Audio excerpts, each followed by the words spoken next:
सती माता, अब देखो मन में तो भाव हो रहा है पिता के घर कोई कार्य हो तो बेटी ससुराल में बैठी कैसे रह जाए, विचार तो होता ही है, क्योंकि ऋषि पत्नियां अपने पतियों के संग विमानारूढ़ होकर के जा रही हैं। तो सती ने आकर के भगवान शिव से प्रार्थना की कि प्रजापतिस्ते ससुरस्य सांप्रतम निर्यापितो यज्ञ महोत्सव किल वयं च तत्राभिसराम वामते यद्यर्थितामी विबुधा व्रजन्ति। आपके ससुर जी के घर बहुत बड़ा यज्ञ हो रहा है, सब लोग वहां जा रहे हैं, हम लोग भी चलते तो कैसा रहता। मेरे पिता के घर यज्ञ हो रहा है ऐसा नहीं कहा, आपके ससुर जी के घर यज्ञ हो रहा है ऐसा बोले, ताकि इनका संबंध दिखे। और कदाचित आप नहीं चल सकते तो मेरे को तो अनुमति दे ही दीजिए। भगवान शिव ने कहा देखो इतना बड़ा यज्ञ हो रहा है, हमको निमंत्रण भी नहीं दिया है ना। ये तो मैं मानती हूं, आप कहेंगे कि निमंत्रण के बिना कैसे, नहीं नहीं देवी हम ये नहीं बोलते। अनाहुता अप्यभियंति बंधुसु, बेटी पिता के घर बिना बुलाए भी जा सकती है, पर कब? जब व्यस्ततावश पिता बुलाना भूल गए हों, जहां जानबूझ करके न बुलाया जाता हो ऐसी जगह नहीं जाते देवी, ऐसी जगह नहीं जाना। आवत ही हर्षे नहीं नैनन नहीं स्नेह, तुलसी तहान जाइए चाहे कंचन बरसे में। नेत्रों में स्नेह की छलक दिखाई न देती हो, ऐसी जगह स्वर्ण की बारिश भी होती हो तो नहीं जाना। अब देखो पिता से मिलने की कामना है, पति का थोड़ा भय भी है, बार बार सती जाती हैं, बार बार अंदर आती हैं। मैत्रेय मुनि बताते हैं कि निष्क्रामपि निर्विशसी द्विधा ससा, एक ही सती दो सतियों के समान दिखाई देने लगी। भगवान शिव ने गणों से इशारा कर दिया, कोई समाचार हो तो मुझे बताना। नांदिया को भेज दिया और वे चले गए। और वहां जाकर के भगवान शिव का अपमान देखकर सती बर्दाश्त न कर सकी, शिव जी के गुणों का सुंदर बखान किया और योग अग्नि के माध्यम से देह का परित्याग कर दिया। पतिव्रता है। प्रजापति दक्ष ने देख तो लिया पर कहा कुछ नहीं। गण जो साथ में गए थे उन्होंने विरोध प्रदर्शन किया, लेकिन उनको भी बेचारे मंत्र आदि से अभिमंत्र जल छींट करके सबको भगा दिया। भवो भवान्या निधनम प्रजापते असत्कृताया अवगम्य नारदा, नारद जी के द्वारा भगवान शंकर को सूचना मिली। शिव जी को अच्छा नहीं लगा और अपनी जटाओं में से एक केस उखाड़ कर पटक दिया। उसमें से विकराल बड़ा विचित्र शिव भक्त वीर प्रकट हो गया, नाम है वीरभद्र। और उसने आकर के तो यज्ञ का विध्वंस कर दिया, प्रजापति दक्ष का सिर ही स्वाहा कर दिया, भृगु जी की दाढ़ी बाड़ी नोच ली, पूसा पंडित जी के 32 दांत बाहर निकल गए। क्या मतलब? लोग कहते हैं शिव के भक्त ने यज्ञ विध्वंस क्यों किया? भाई यज्ञ का अर्थ क्या है? जो समाज के कल्याण के लिए की जाए। साधना भी सफल वही है जो लोकोपकार के लिए की जाए।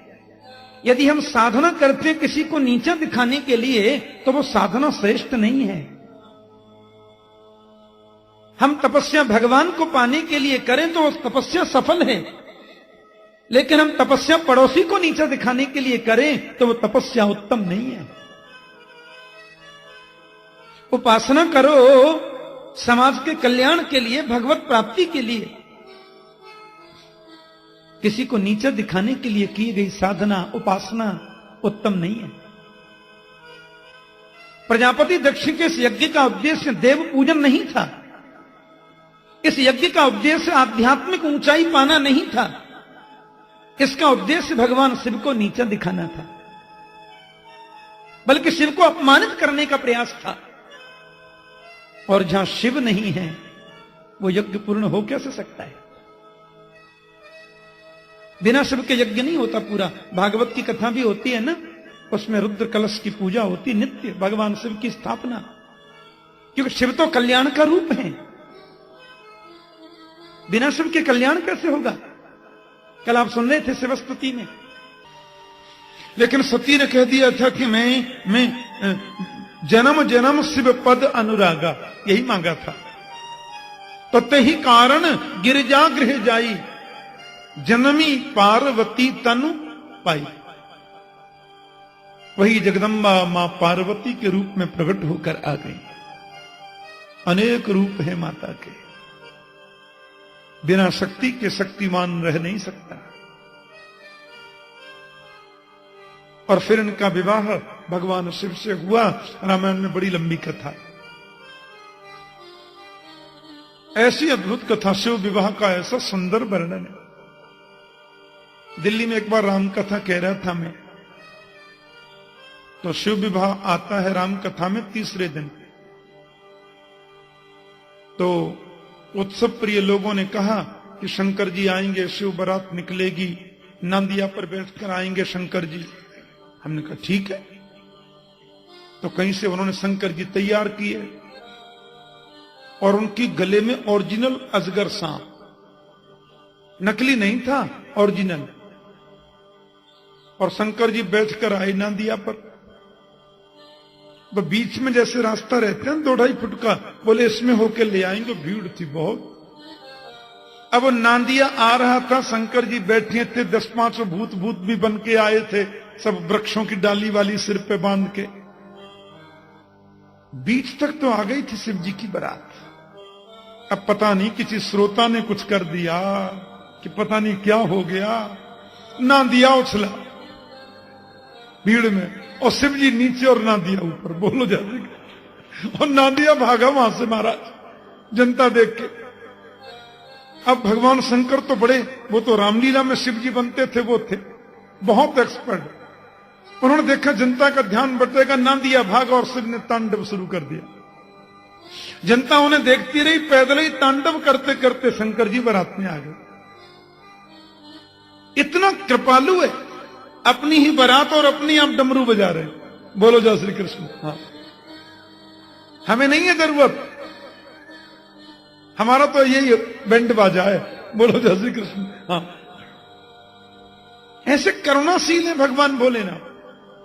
अच्छा, देवताओं को लगा शंकर जी को देखकर कि भाई इनके संग हम लोग चलेंगे, अब इनके संग भूत प्रेतों की बारात है, तो जो मिलने वाला है इनके संग तो वो भी नहीं मिलेगा।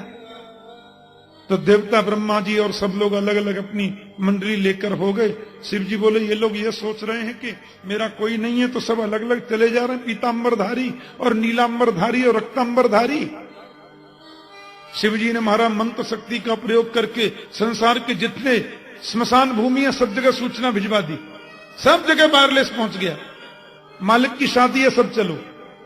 अब तो जो आए बारात में शिव जी के लोग, किसी के 3 मुंह, किसी के पेट में मुंह, किसी की छाती पे मुंह, कोई बिना मुंह के ही चल रहा है। बोलो जय श्री कृष्ण। तो महाराज ऐसा आनंद, इतने सुंदर शिव की बारात। एक बात कहूं, दुनिया जिसको त्याग देती है उसको शंकर गले लगाता है।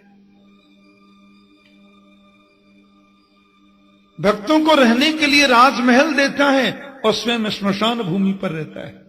प्रेता वासेषु घोरेषु, भूत प्रेतों के बीच में वास करते हैं। जय श्री कृष्ण। संसार के लोग जिसको छोड़े आते हैं श्मशान भूमि पर, शंकर जी कहते हैं बेटा अब कोई टेंशन नहीं, सोते रहो, आराम से विश्राम करो, यहां तुम्हें कोई तकलीफ नहीं है, मैं हूं ना।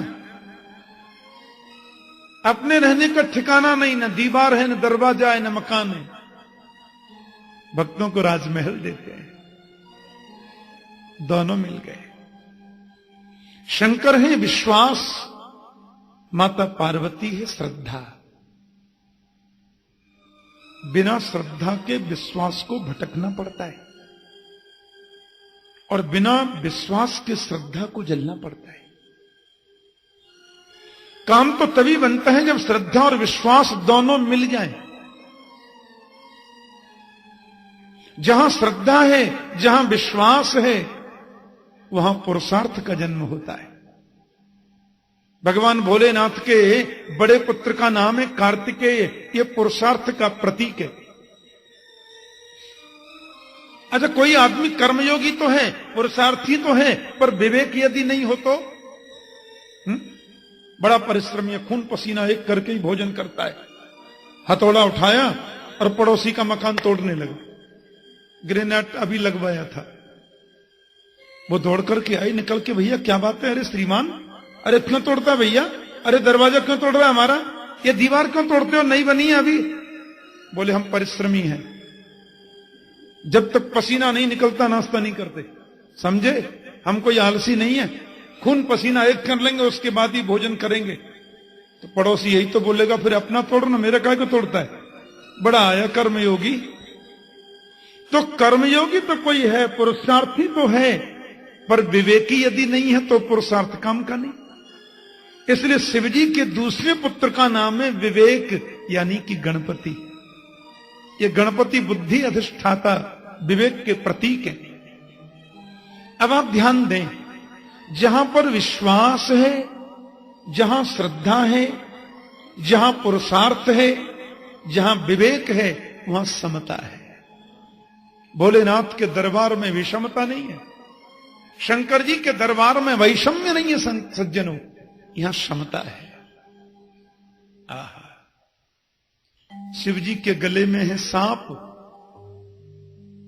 और उनके बेटे का वाहन है मोर। मोर कभी सांप को देख ले तो छोड़ देगा क्या? लेकिन यहां साथ साथ में नाश्ता करते हैं, दोनों में कोई विवाद नहीं। शिव जी के गले में सांप है तो छोटे बेटा का वाहन चूहा है। बताओ, चूहा को सांप कभी देख ले तो छोड़ेगा क्या? पर यहां कभी तू में भी नहीं होती, दोनों हंसते रहते हैं। और देखो, शिवजी का वाहन है नांदिया और पत्नी का वाहन है शेर। शेर कभी नांदिया को देख ले तो छोड़ेगा क्या? पर यहां दोनों जय माता दी, कभी झगड़ा होता ही नहीं। विचित्र बात यह है कि शिवजी के गले में है विष और माथे पर है अमृत। अमृत माने चंद्रमा से निकलता है ना अमृत, माथे पर चंद्रमा और गले में विष, दोनों साथ में है। श्रद्धा है जहां, विश्वास है, पुरुषार्थ और विवेक है, वहां विषमता नहीं है, वहां क्षमता होती है। इसलिए याभ्याम विना न पश्यन्ति सिद्धाः स्वान्तस्तमीश्वरम। भगवान शिव की कृपा के बिना बड़े बड़े सिद्ध लोग भी स्वांतस्थ ईश्वर को देख नहीं सकते। इसलिए शिव की कृपा का अनुभव करो, माता की कृपा का अनुभव करो, तो जीवन में परम सुख मिलेगा, परम आनंद मिलेगा। मैं निवेदन कर रहा था कि आकुति, देवहूति, प्रसूति, श्वाम्भ, मनु की जो 3 पुत्रियां हैं, तीनों पुत्रियों के वंश की कथा कही, पर उनके 2 बेटा भी तो हैं, प्रियव्रत और उत्तानपाद।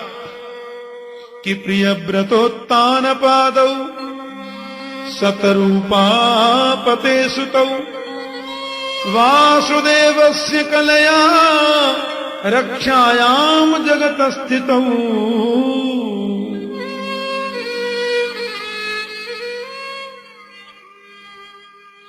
उत्तानपाद का मतलब होता है ऊंचा जिसका पैर, समाज में ऊंची जिसकी प्रतिष्ठा, उसे उत्तानपाद कहते हैं। और जब ध्यान से सुनना, उत्तानपाद महाराज की पत्नी है सुनीति, पुत्र नहीं था।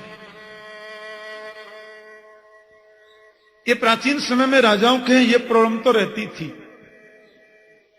अरबों की संपदा खाने वाला है ही नहीं। जहां सब कुछ होते वहां खाने वालों की बड़ी कमी है। कलकत्ते में कोई भक्त थे, वो मेरे से बोले, ठाकुर जी मैं अपने पिताजी के घर गोद आया हूं, मेरे पिता मेरे बाबा के घर गोद आए थे, और मेरे बाबा को मेरे परबाबा ने गोद लिया था। मेरी शादी को भी 20 साल हो गए, सोच रहा हूं मैं भी किसी का बच्चा गोद ले लूं। मैंने कहा कमाई क्या होती है? बोले 2000 करोड़ का टर्नओवर है हर साल, खाने वाला है ही नहीं। बद्रीनाथ में कथा कर रहा था तो जब घूमने के लिए गया तो रोड पर मैंने देखा एक माता रोड़ी कूट रही थी, ईंट की रोड़ी बनाते, और 2 बच्चे उसके साथ में रोड़ी कूट रहे थे। एक बच्चा वहां खेल रहा था और मैंने देखा गमछे से एक बच्चा उसकी कमर में बंधा था। मैंने पूछा माता ये दोनों बच्चे कौन है? मेरे बड़े बेटे हैं साहब। मैंने कहा ये खेल रहा है जो? बोले ये मेरा तीसरा बेटा है साहब। मैंने कहा ये कमर में बंधा है? बोले सबसे छोटा बेटा है साहब। मैंने कहा कितना पैसा रोज कमाती हो? बोले 70 रुपए रोज कमाती हूं साहब। मैंने कहा पति क्या करता है? बोले शराब पी के खोली में पड़े रहते हैं साहब। 70 रुपए रोज की मजदूरी करने वाली के घर 5-5 बच्चे, पति शराबी। अब उसमें किराए का कमरे का किराया दे कि व्यवस्था भोजन की देखे हैं। और जिनके यहां 2-2 करोड़ का टर्नओवर होता है हर साल, उनके यहां बच्चा ही नहीं है। ये समस्या बड़ी विचित्र है। उत्तानपाद राजा के मन में यह चिंता है कि मुझे पुत्र नहीं है। बड़े अनुष्ठान हुए, बड़े यज्ञ हुए, संत कृपा बरसी, पत्नी गर्भवती हो गई, पर राजा को मालूम नहीं था कि गर्भवती हैं। राजा सुदूर कहीं गए और वहां की किसी राजकुमारी को देखा तो सोचा अब शादी कर ले, उनको तो पुत्र ही नहीं होता। उस राजकुमारी का नाम है सुरुचि। सुरुचि को लेकर पालकी में बैठकर राजा जब आए तो देखा उनके नगर में नगाड़े बज रहे, दुंदबियां बज रही हैं, फूल बरस रहे, महाराज की जय हो, महाराज की। राजा ने सोचा मैं सुंदर पत्नी लेके आया हूं, इसलिए लोग बड़ाई कर रहे होंगे। राजा बड़े खुश हुए, पालकी का पर्दा हटा के पूछा इतनी खुशियां क्यों मना रहे हो? बोले महाराज आप पिता बनने वाले हैं, बड़ी महारानी जी पुत्रवती होने वाली है, हमें दरबार से सूचना मिली है। राजा बोले अब मैं तो विवाह भी कर लाया। और महल में जब प्रवेश किया सुरुचि को लेकर, सुरुचि बोली ये कौन है? राजा बोले बड़ी पत्नी है। बोले ये रहेंगी तो मैं नहीं रह सकती, अब या तो मुझे रखो या इनको रखो, देखो। अब राजा उस गोरी चमड़ी के प्रति इतने आकृष्ट हो रहे थे, बड़ी पत्नी का तो परित्याग कर दिया। बड़े लोगों का हर काम जरा मर्यादा में होता है, महल वहल बना के दे दिया होगा छोटा मोटा, इधर ही रहो। और उन्होंने परम सुंदर पुत्र को जन्म दिया जिसका नाम ध्रुव रखा संतों ने। ऐसा निर्मल जीवन, ऐसा ये पवित्र आत्मा जीव। एक बात कहूं, आप चाहते हैं कि बच्चे संस्कारी बने तो उनको दिखा दिखा करके धर्म करो, बच्चों को दिखाकर भगवान की पूजा करो, बच्चों को दिखा करके संतों को प्रणाम करो। जो वह देखेंगे वो जरूर जीवन में करेंगे। बच्चे के जीवन में आप देखना जो चाहते हैं वो अपने जीवन में करना शुरू कर दो, कार्बन कॉपी के समान बच्चे के चरित्र में दिखाई देगा। यह वैचित्र है।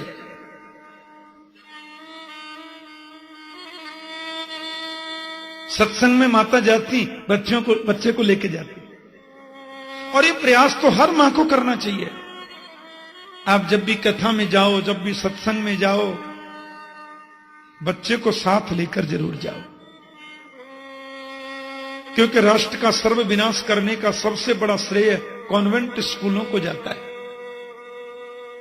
आज इस राष्ट्र की जो दुर्गति हुई है उसका मूल श्रेय कॉन्वेंट संस्कृति को जा रहा है। हमारे बच्चों की कोमल नन्ही बुद्धि पर क्या कुप्रभाव पड़ रहा है, हमने कभी विचार नहीं किया। क्रिश्चियन स्कूलों में हमारे नन्हे इन नवांकुरों की बुद्धि पर क्रिश्चियनिटी थोपी जा रही है। रामकृष्ण के बारे में वो जानते नहीं, और जिसका इस राष्ट्र से कोई संबंध नहीं, उनके पाठ पढ़ाए जाते। तो कम से कम कथा में बच्चे आएंगे तो उनको अपने इतिहास का ज्ञान तो होगा, अपनी संस्कृति का ज्ञान तो होगा। कहीं कथा कर रहा था मैं, तो पंडाल के मुख्य द्वार पे लिखा था, कृपया 10 वर्ष से कम उम्र के बच्चों को साथ न लाएं। मैंने कहा ये किसने लिखा? बोले महाराज बच्चे डिस्टर्ब करते हैं इसलिए हमने लिख दिया है। मैंने कहा ये बैनर पहले हटाओ फिर कथा शुरू होगी। और मैंने कहा लिख सको तो ये लिखो कि बच्चों को साथ जरूर लाएं, ऐसा बोला। बोले महाराज डिस्टर्ब करते। मैंने कहा थोड़ा करेंगे तो करने दो, क्योंकि वो तो बाल गोपाल है, अपना नाटक तो करेंगे, लीला तो करेंगे, पर सुनते सुनते उनमें संस्कार तो पड़ेगा। हमारे राम क्या हैं, हमारे संत क्या हैं, ये ऋषियों की भूमि है, हमारी संस्कृति क्या है, हमारी सभ्यता क्या है, ये कम से कम सुनेंगे तो जानेंगे तो सही। माता सुनीति पुत्र को साथ लेके जाती सत्संग में, इतना संतों का आशीर्वाद मिला उसे। संत सरल चित्त जगत हित, संतों का चित्त बड़ा सरल होता है, वो जगत के हित का ही कार्य करते हैं। एक दिन महात्मा लोग बैठे थे, जब कथा पूरी हुई सुनीति मां जाने लगी तो संतों ने कहा बेटी सुनो। सुनीति बोली बाबा आज्ञा। बेटी तुम रोज कथा सुनने आती हो, तेरे साथ में तेरा नन्हा सा गोपाल भी आता है, आज हमारी इच्छा होती है तुम्हें कुछ दे दें, मांग बेटा क्या चाहिए? सुनीति बोली क्या मांगू बाबा? गिरिजा संत समागम समन लाभ कछु आने, बिनु हरि कृपान मिलहि सो गावत वेद पुराण। मांगना क्या है? बस आपका सत्संग मिलता रहे, आप महापुरुषों की सन्निधि मिलती रहे। नहीं बेटी ये तो तुझे प्राप्त है, हम देना चाहते हैं, कुछ और मांग ले। तो देखो सत्संग करने वाली महिला के विचार कैसे होते हैं। सुनीति बोली महाराज की छोटी पत्नी है ना, 4 वर्ष हो गए विवाह को, उसे कोई पुत्र नहीं है, आप लोग थोड़ा आशीर्वाद करें उसे भी पुत्र हो जाए। महात्मा बोले बेटी जिस रानी की वजह से राजा ने तेरी जैसी साध्वी का अपमान किया, तेरे जैसी पवित्र आत्मा को तकलीफ दी, उस रानी के पुत्र की कामना करती है तू? बाबा मैंने आपसे ही सुना है, कोई न काऊ सुख दुख करि दाता। कोई किसी को सुख नहीं देता, मैं क्यों किसी को दुखी मानूं, अपने दुख का क्यों किसी को मैं कारण समझूं? ये सब तो कर्मों का फल है, उसे पुत्र होना चाहिए। बेटी जरूर पुत्र होगा क्योंकि तुम चाहती हो, और तुम चाहती हो तो जरूर होगा, पर तेरा जो पुत्र है ना पूरे समाज में क्रांति लाएगा, ये गोविंद के चरणों का प्रेमी होगा, हमारा आशीर्वाद है। और उसको भी पुत्र हुआ, नाम उत्तम रखा। असल में तो उत्तानपाद मैं हूं, उत्तानपाद आप हम सब हैं, और हम सब लोगों की 2 ही पत्नी हैं। बड़ी पत्नी का नाम सुनीति है तो छोटी का नाम सुरुचि है। सुनीति का अर्थ होता है सुष्ठुर नीतिर यस्या सा सुनीति, जो शास्त्र की नीति पर चले वो सुनीति है, और स्वस्य रुचि सुरुचि, अपनी रुचि पर जो चले वो सुरुचि है। शास्त्र की नीति पर चलोगे तो ध्रुव आएगा। ध्रुव का मतलब होता है अविनाशी, अपरिवर्तनीय। अपनी रुचि पर चलोगे तो तमोगुण पैदा होगा। एक दिन तो ध्रुव जी माता की गोद में चढ़ने के लिए, पिता की गोद में चढ़ने के लिए गए। पिता ने देखा जो भगवान के भक्त होते हैं ना, जिनका मन प्रभु के चरणों में लगा रहता है, उनका कोई विरोधी नहीं होता है, पक्की बात है। प्रभु के नाम की माला जपने वाले व्यक्ति के चेहरे की आकृति ऐसी बन जाती है कि उसका शत्रु कोई हो ही नहीं सकता। उसके चेहरे का यह आभा मंडल किसी भी शत्रु को मित्र के रूप में परिवर्तित कर देगा। यह विशेषता है। राजा ने ध्रुव को दूर से देखा, मन में भाव जगा, मेरा पुत्र है, गले लगाऊंगा। और गले लगाने के लिए मन में सोचा तो छोटी पत्नी ने फटकार लगा दी। राजा भी डर गए, ऐसे कर लिया। ध्रुव को भी फटकार लग गई। न वत्स न पतेर्धिष्ण्यम भवाना रोड मरहसी न गृहीत्वम मया यस्तम कुक्षौ अपि न पात्मज। ध्रुव ने कहा, इस मंच पर मैं क्यों नहीं बैठ सकता है? मेरे पिता नहीं बोली है तेरे पिता हैं, पर मैं तेरी मां नहीं हूं। मेरा मां होना ज्यादा जरूरी है और ज्यादा ही तुझे इस मंच पर बैठने की इच्छा है। तो तपसाराध्य पुरुषम तस्यैवानुग्रहेण मे गर्भे त्वं साधयात्मानं यदिच्छसि नपासनम्। जंगल में जाकर के भगवान की उपासना करो और नारायण प्रसन्न होकर तुमसे कहें वरदान मांगो तो कहना ऐसा वर दे दो कि मैं माता सुरुचि के गर्भ में चला जाऊं।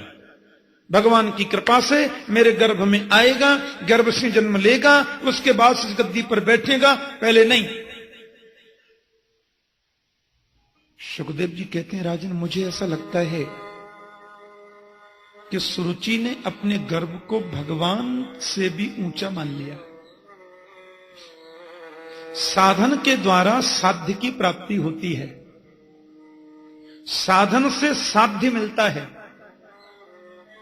साधन श्रेष्ठ नहीं, साध्य ही परम लक्ष्य है। ध्यान देना।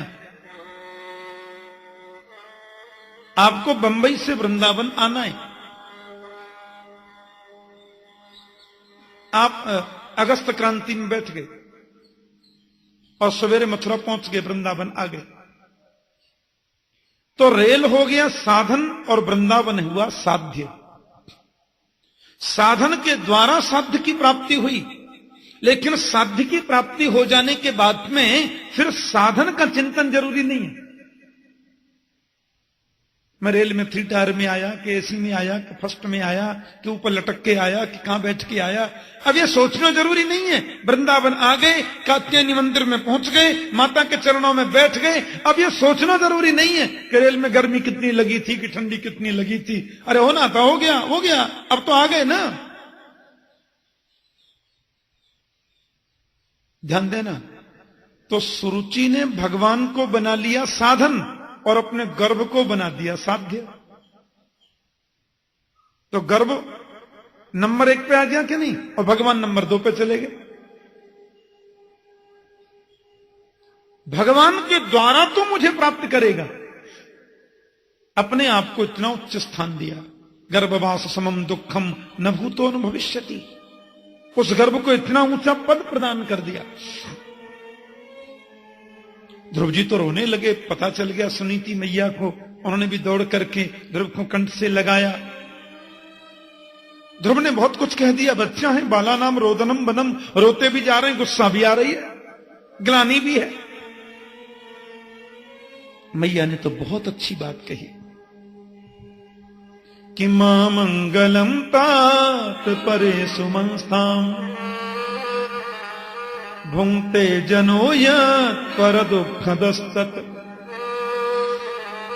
सत्यम सुरुच्याभिहितं भवान में यद् दुर्भगाया उदरे गृहीता। किसी भी प्राणी के अमंगल की भावना मन में आवे ही क्यों? यह सत्संग प्रिय माता का उपदेश है।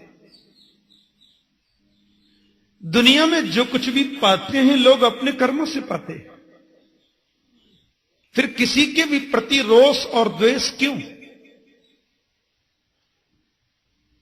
तुम्हारी इच्छा थी पिता की गोद में बैठने की और सुरुचि ने तुमको रास्ता बता दिया परम पिता की गोद में बैठने का, तो सुरुचि तुम्हारी शत्रु है कि मित्र है?